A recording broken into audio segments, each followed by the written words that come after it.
To பௌர்ணமி சமையல். இன்றைக்கி நாம் என்ன பார்க்க போகிறோன்னா, சின்னவங்கள்லேருந்து பெரியவங்க வரைக்கும் எல்லாரும் ரொம்ப விரும்பி சாப்பிடக்கூடிய பாவ் பஜ்ஜி தாங்க பார்க்க போகிறோம். அது எப்படி ஹெல்த்தியாக செய்யலான்னு தான் இன்றைக்கி இந்த வீடியோவில் பார்க்க போகிறோம். வாங்க வீடியோக்குள்ளே போகலாம்.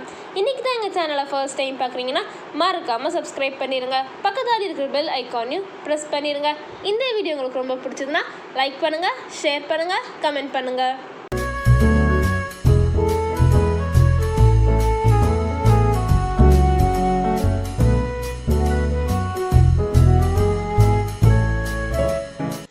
வணக்கம் வியூவர்ஸ், இன்றைக்கி நம்ம ஒரு அருமையான ஒரு ஸ்நாக்ஸ் வீடியோ பார்க்க போகிறோம்.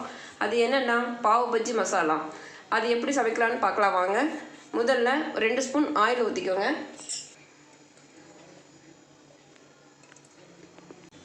ஆயில் லைட்டாக காய்ச்ச உடனேயே நீங்கள் ஒரு பிஞ்ச் அளவுக்கு உண்டான சீரகத்தை இதோட சேர்த்திக்கோங்க.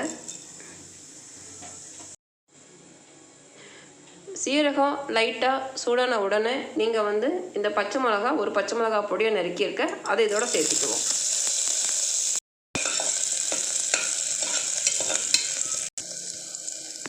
அடுத்து மீடியம் சைஸ் தக்காளி, 2 தக்காளி நான் கட் பண்ணி வச்சுருக்கேன், அதை இதோட சேர்த்திடுறோம்.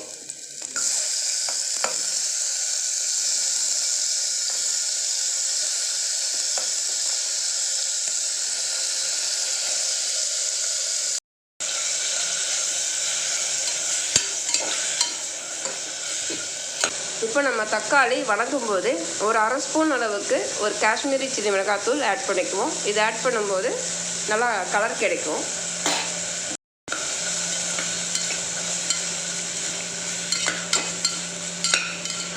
இந்த டைமில் நம்ம ஏன் காஷ்மீரி சில்லி மிளகாத்தூள் ஆட் பண்ணுறோன்னா, நம்ம இந்த மாதிரி எண்ணெயில் இப்படி பண்ணும் பொழுது அந்த கலரோட ஸ்ட்ரக்சர் நமக்கு ரொம்ப நல்லா கிடைக்கும். அதனால் நம்ம இந்த மாதிரி நேரத்தில் நம்ம யூஸ் பண்ணிக்கலாம். இப்போ நான் கேரட் பீன்ஸ் ஒரு கேரட்டும் ஒரு 5லேருந்து 6 பீன்ஸும் பாருங்கள் இந்த மாதிரி இதில் நான் கட் பண்ணி வச்சுருக்கேன். பீன்ஸ் இந்த மாதிரி நல்லா 2 பக்கம் நாரெல்லாம் எடுத்து க்ளீன் பண்ணி இது மாதிரி நல்லா கட் பண்ணிக்கோங்க. இப்போ நம்ம இதோட சேர்த்திடுவோம்.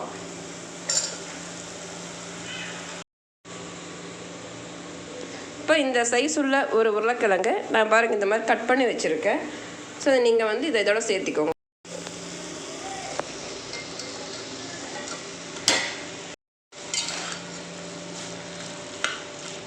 பச்சை பட்டாணி நான் ஏற்கனவே நைட்டு ஊற வச்சு இதை பாயில் பண்ணி வச்சுருக்கேன். நீங்கள் பச்சையாக இருக்கும்போது இது கூட நீங்கள் பாயில் பண்ணிக்கலாம். நான் ஏற்கனவே பண்ணி வச்சுருக்கேன், இருந்தாலும் இதோட சேர்த்திடலாம். அடுத்தது ஒரு சின்ன சைஸ் பீட்ரூட் கட் பண்ணி வச்சுருக்கேன். இது நல்லா கலருக்காகவும் இன்னும் கொஞ்சம் லைட்டாக இனிப்பு தன்மை கொடுக்கும், அதுக்காகவும் நான் இதை சேர்க்குறேன். இப்போ இந்த வெஜிடபிள்ஸ் கூட நீங்கள் காலிஃப்ளவர் கூட நீங்கள் ஆட் பண்ணலாம். எனக்கு இந்த கொரோனா லாக்டவுன்னால் எனக்கு அது கிடைக்கல, அதனால் இதை மட்டும் சேர்த்திருக்கேன். இது கூட ஒரு 1/2 ஸ்பூன் சால்ட் சேர்த்திக்கிறேன்.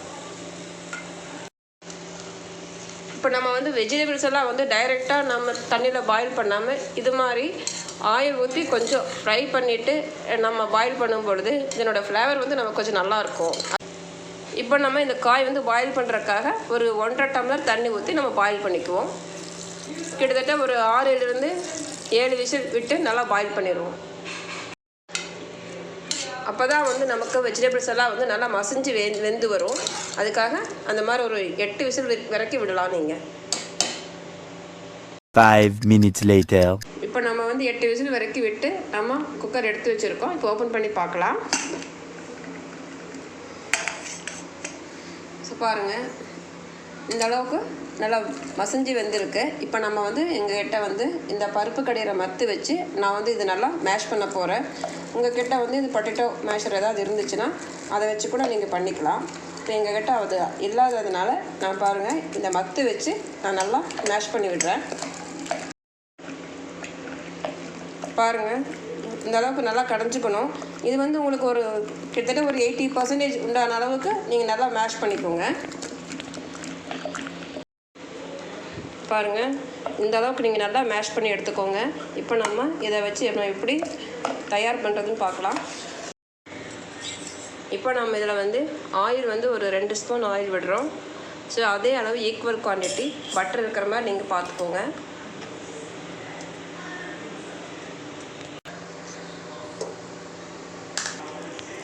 இப்போ ஒரு பிஞ்ச் அளவுக்கு உண்டான சீரகம் ஃபஸ்ட்டு இதில் சேர்த்திடுவோம்.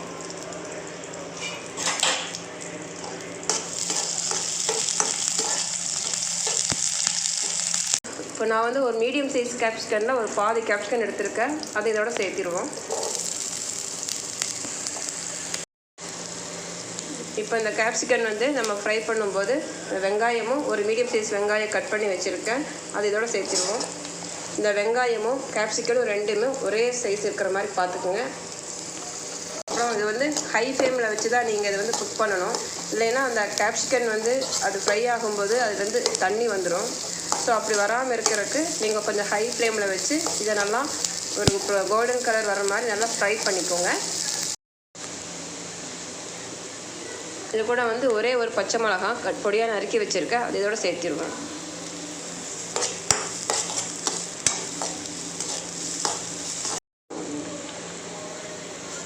இப்போ பாருங்கள், இது மாதிரி ஒரு கோல்டன் கலர் வர மாதிரி நீங்கள் நல்லா இதை வணக்கி எடுத்துருங்க.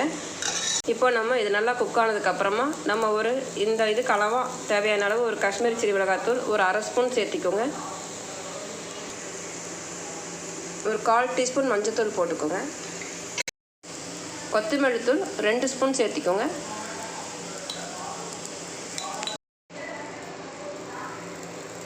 அடுத்து இஞ்சி பூண்டு பேஸ்ட் வந்து ஒரு ஸ்பூன் சேர்த்திக்கோங்க. இப்போ நீங்கள் இதை நல்லா கலந்து விட்டுக்கோங்க.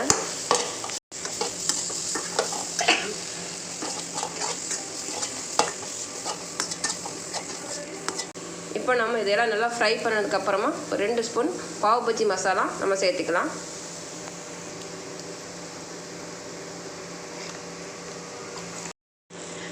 பாவ் பஜ்ஜி மசாலா 2 ஸ்பூன் போட்டதுக்கப்புறமா இதை நம்ம நல்லா கலந்து விட்டுட்டோம். இப்போ வந்து நம்ம இதில் லைட்டாக தண்ணி ஆட் பண்ணலாம்.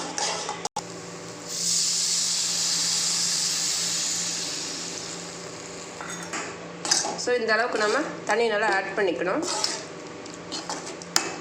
இப்போ அடுத்தது இதில் கொத்தமல்லி தழை இதோட சேர்த்துக்கணும்.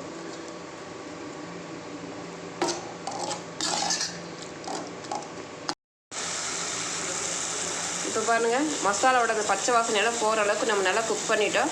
குக் பண்ணதுக்கப்புறம் பாருங்கள், அந்த ஆயில் வந்து மேலே வரும். ஸோ அது மாதிரி நேரத்தில் வந்து நம்ம ஏற்கனவே குக் பண்ணி வச்சுருக்கிற அந்த வெஜிடபிள்ஸ் இதையும் நம்ம இதோட மிக்ஸ் பண்ணிடலாம். இப்போ நீங்கள் உப்பு வந்து உங்களுக்கு தேவையான அளவு இது கலவாக சேர்த்திக்கோங்க. ஏன்னா நம்ம வந்து இந்த வெஜிடபிள் பண்ணும்போது அதுக்கு உப்பு சேர்த்துருக்கோம். இப்போ நம்ம ஏற்கனவே வெஜிடபிள்ஸ் எல்லாம் வேக வச்சு மசிச்சு வச்சுருக்கிறத இதோட சேர்த்திடலாம்.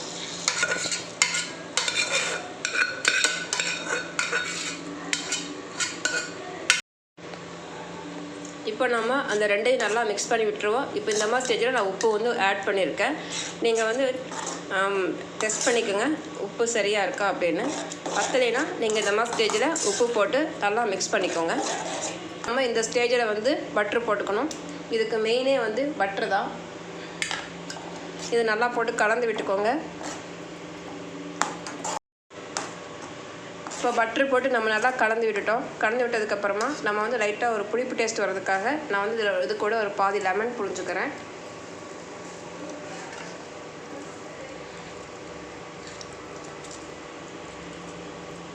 இப்போ நம்ம ஃபைனலாக வந்து கஸ்தூரி மேத்தி இருக்கு இல்லைங்களா, அதை நல்லா க்ரஷ் பண்ணிவிட்டு இதை நல்லா போட்டுடலாம்.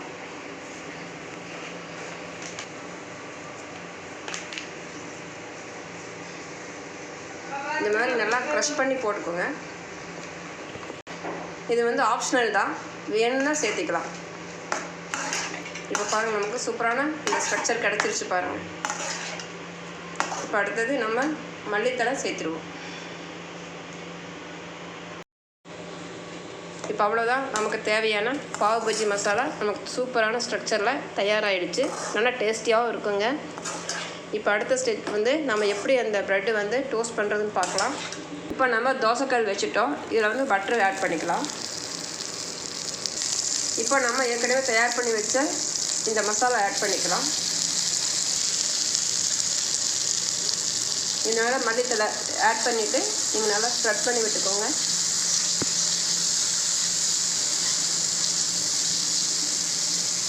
அடுத்தது நம்ம வந்து எங்ககிட்ட வந்து இந்த மாதிரி சைஸ் பண்ணு தான் இந்த லாக்டவுனில் கிடச்சிது. நீங்கள் வந்து பாவ் பஜ்ஜிக்கு உண்டான பன்னு வந்து கிடைக்கும் கடையில், அந்த பண்ணை வச்சு நீங்கள் பண்ணலாம். ஆனால் மெத்தட் இது தான், காட்டுறேன் பாருங்கள்.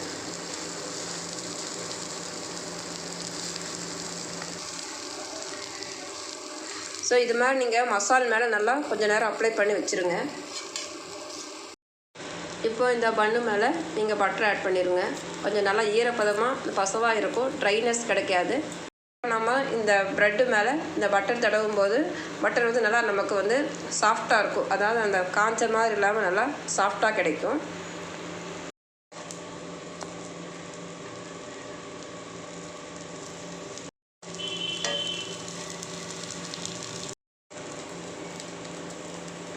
அவ்வளோதான்.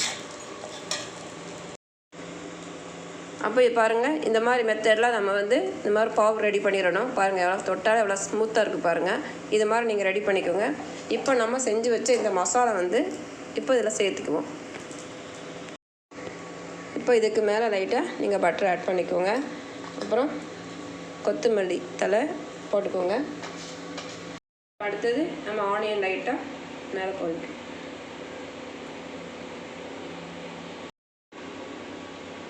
இப்போ அவ்வளவுதான். ஆனியன் வந்து நம்ம இது மாதிரி மேலே ஸ்ப்ரெட் பண்ணி விட்டுருங்க.